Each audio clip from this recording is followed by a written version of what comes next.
Hey, what's up, everybody? It's Roadblock here.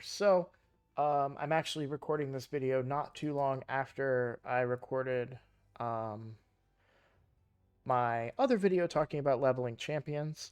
But inspiration struck because I'm going for a specific mission and I'm checking off a lot of boxes right now, so I kind of wanted to go over that with you. Real quick, I did want to show you guys. I ran my clan boss key. Probably should have done it on camera, but I did normal, and I racked up 8 million total, but the run itself was 4 million, 4 point something million. So I was well over the required. So I can now one key normal, regardless of affinity, or at least void and spirit. And so that's really good news for my account. I don't know how much that's going to impact me on hard, but hopefully I will still be able to get somewhere around this number, which is going to get me a lot of resources. So we're making good progress there. Now, why was I able to do that? Because I was finally able to max out my Deacon Armstrong to a level 50.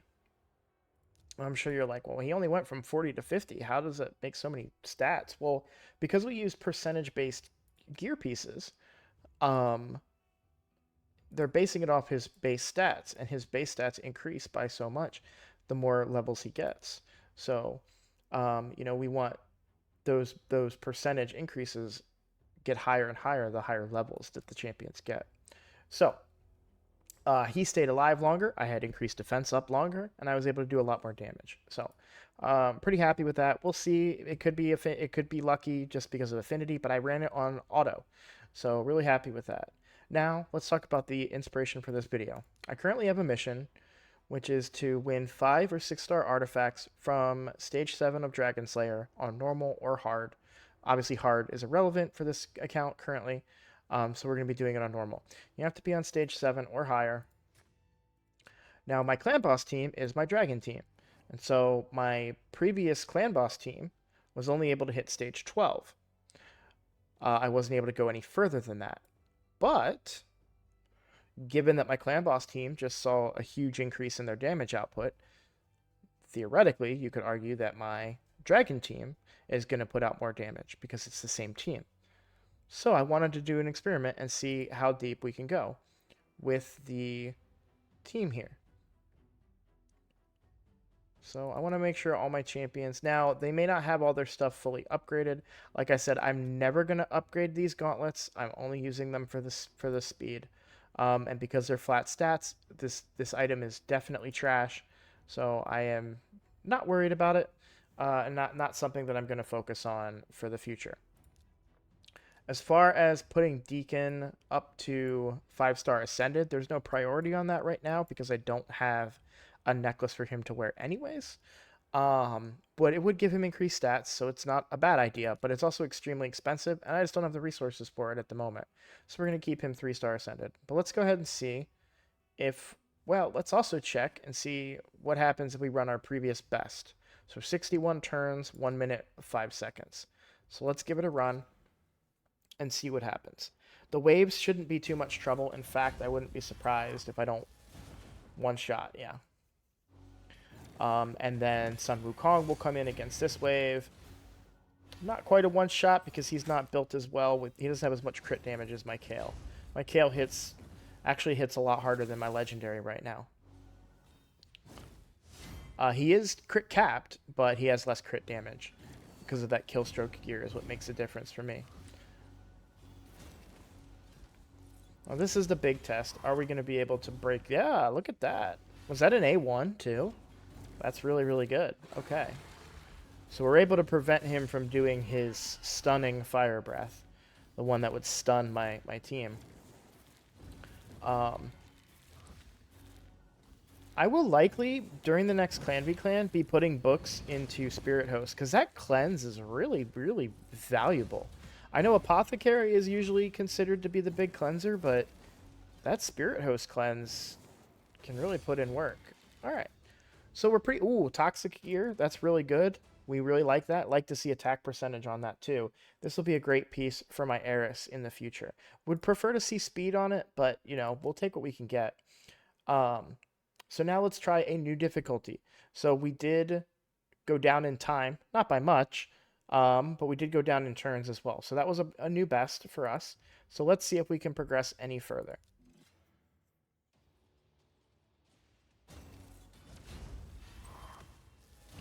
You'll see now that my decreased defense is not landing on every champion. And that has to do with my accuracy. You'll see I even had some resisted on my Kayle there. So now accuracy is starting to become a problem. And we're not that deep into the game. Again, we only landed 2 of our 100% chance to land decreased defense abilities. Spirit Host dying there is going to hurt as well because we're going to lack the increased attack buff, which is the only reason we bring her in this composition. So that's unfortunate. Shouldn't have anybody else die. Apothecary is not exactly the strongest champion, so there we go. Now let's see how far we can go here. Now I think in past attempts, both Spirit Host and Arist have died before getting here, which obviously weakens our team overall. So we're not quite able to insta-stop him from getting this ability off. He is going to get the stun off. It would be nice to have the cleanse from Spirit Host, but, you know, she died. That is what it is. Honestly, looking at our damage output and all things considered, I actually think we will probably not be able to clear this difficulty. I just don't think that, even though Deacon is so much stronger, I don't think he's going to be able to survive deeper into the difficulty. But we'll wait and see what happens. The most important thing is just that Kayle stays alive here. It's okay if Sun Wukong dies. That's kind of his whole concept. He can die and then come back to life, and it doesn't really impact the team. The good news is we're fast enough that even though we got stunned, we were able to get another attack off. So we did win, but I am going to kind of say that that wasn't a great win.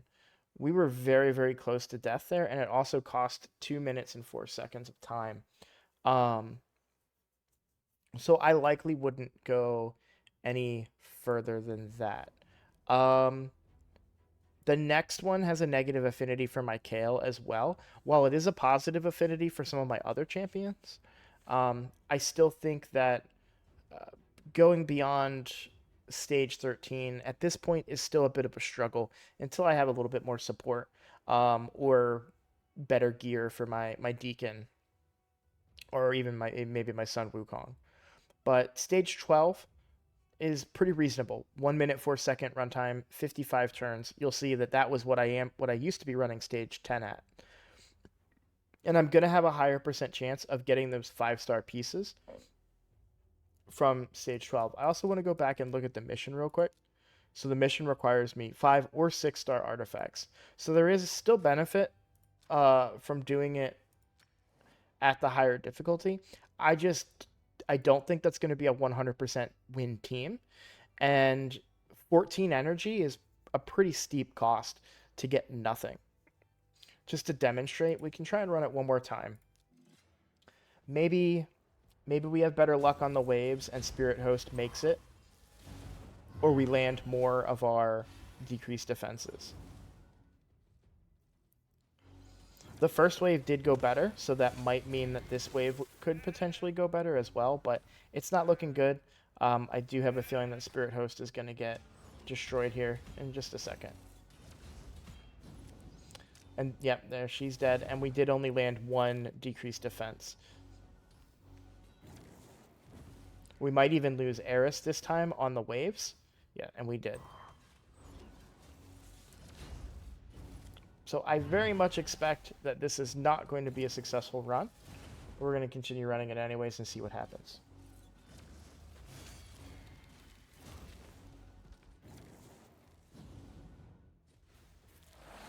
It's amazing how much one difficulty can make things change so drastically. On the difficulty before this one, we're actually able to stop him from using his stun fire breath. But on this difficulty, we are not. Now, I think part of that has to do with affinity, but also just how much health and defense the boss now has. versus the earlier run.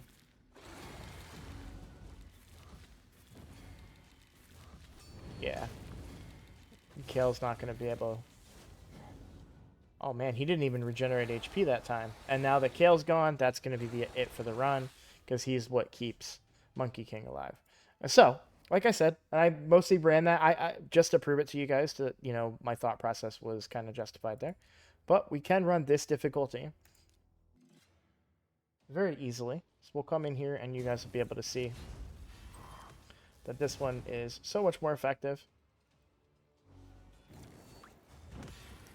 Lower accuracy requirement for my Deacon. Easier composition for enemies in the wave itself. So you'll see we're really under no threat whatsoever. You know, my Spirit Host got to about half health there, but she's still holding strong. And then when he goes to do his hidden ability, we are able to clear ourselves out of it, no problem. So we don't even get stunned. And then for all these poisons here, because our Spirit Host is alive, even though it's on a very long cooldown, we still get a cleanse. It's not always guaranteed, but it does help. It keeps the health pool of my characters like Deacon higher, since I don't have a healer or a reviver, other than Sun Wukong's self-revive.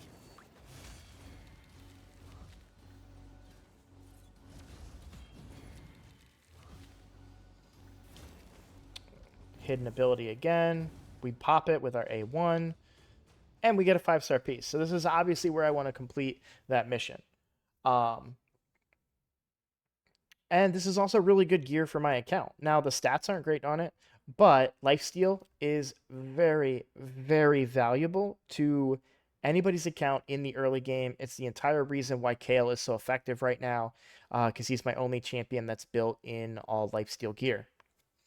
Ideally, I'd want to have Deacon, Sun Wukong, Eris, Spirit Host, all of them in lifesteal gear so that they can survive in Clan Boss. But I just don't have the gear. I don't have the pieces. So that's one step in the right direction. Anyways, that's going to be it for the video. This is going to be a short one. I'm going to have this one come out on Monday. But I did kind of want to show you my mentality, but also kind of go over, you know, how to progress a boss and how to analyze whether, you know, yes, you did something once, but can you do it again? And can you do it consistently? And then can you do it in a fast enough time that it's reasonable? And, you know, nobody wants to spend 20 minutes farming one difficulty of Dragon every night. So I don't think I have anything else left for the video. So thank you for watching, and I'll see you in the next one.